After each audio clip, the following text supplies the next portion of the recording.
Hi guys! So ito na ang continuation ng aming vlog. So ayan, 'di ba nanggaling kami ng Jollibee at kumain na kami at ito na papunta kami sa isang mall kung saan merong palaruan. So dapat maghanap lang din kami ng speaker kasi gusto kong bumili ng speaker at sabi ni Noemi sasamahan niya ako. Kaso lang ang mahal naman ng speaker guys. Ayoko mag-stock talaga ng speaker. Ayoko mag-stock ng gamit na mahal na hindi magagamit kasi nga baka rin masira at hindi ko madala sa Pilipinas. So, yan, lakad-lakad lang. Alam niyo bang nangalay ang mga paa namin dito, pati ang mga kamay dahil sa kakalaro.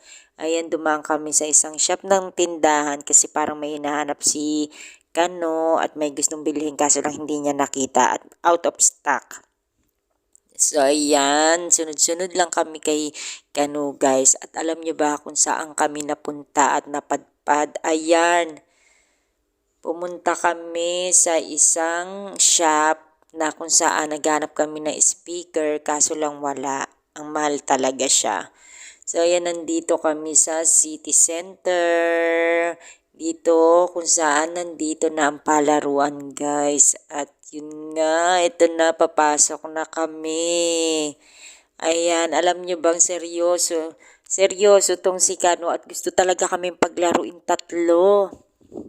Ayan guys, dito nagtanong si Kano kung pwede kami maglaro kaso lang nakatsinelas kami ni Mebak. So malas. Gusto ko pa naman mag-drive sana niyan sa sasakyan na yan.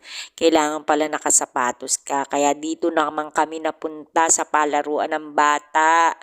Guys, alam niyo bang as in pang bata lang to. Pero tignan mo naman si Kano. Seryosong seryoso. Nag-aantay kami dito at bibilan daw kami ng ticket ng token. Ayan na nga, pinaglaro na kami guys. Syempre, sino ba naman kami hindi makakahindi dahil kami rin naman ang mag-i-enjoy. Ayan guys, 'di ba parang mga bata pero nakaka-enjoy kasi nakakawala siya ng stress. Nakakatuwa rin kasi pag marami kayong ganito. So guys, panoorin nyo lang tong video na to at napakarami naming laro dito.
Dito nga guys, si Kanunay naglaro kasi nga yung asawa niya hindi ganun makashoot kasi maliit na babae nga siya. So, tinulungan niya yung asawa niya na mag-shoot na mag-shoot. Tinuturuan niya rin kung paano mag-shoot.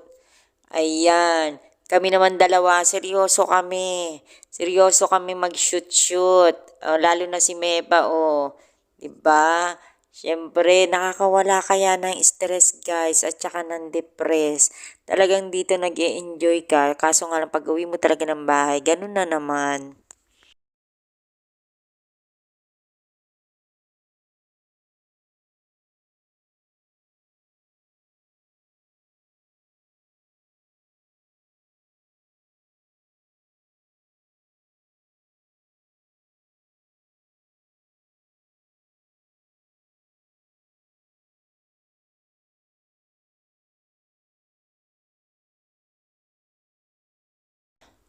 At ayan na nga guys, we're done. Tapos ng aming maliligayang araw for today. So nanalo si Meba doon sa baril-barilan. Ayan ang hawak niyang teddy bear na napakaliit.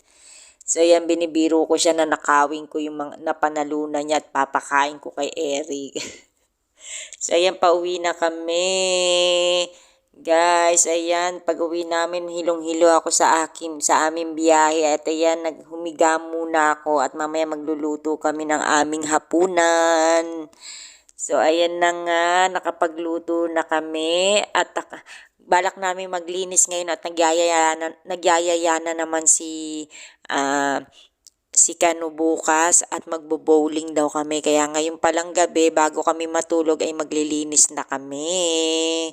Siyempre, kailangan namin paggandaan yung bukas para kahit man lang malate kami ng uwi, nakapaglinis kami. Ayan. O, diba? Linis talaga yan, guys.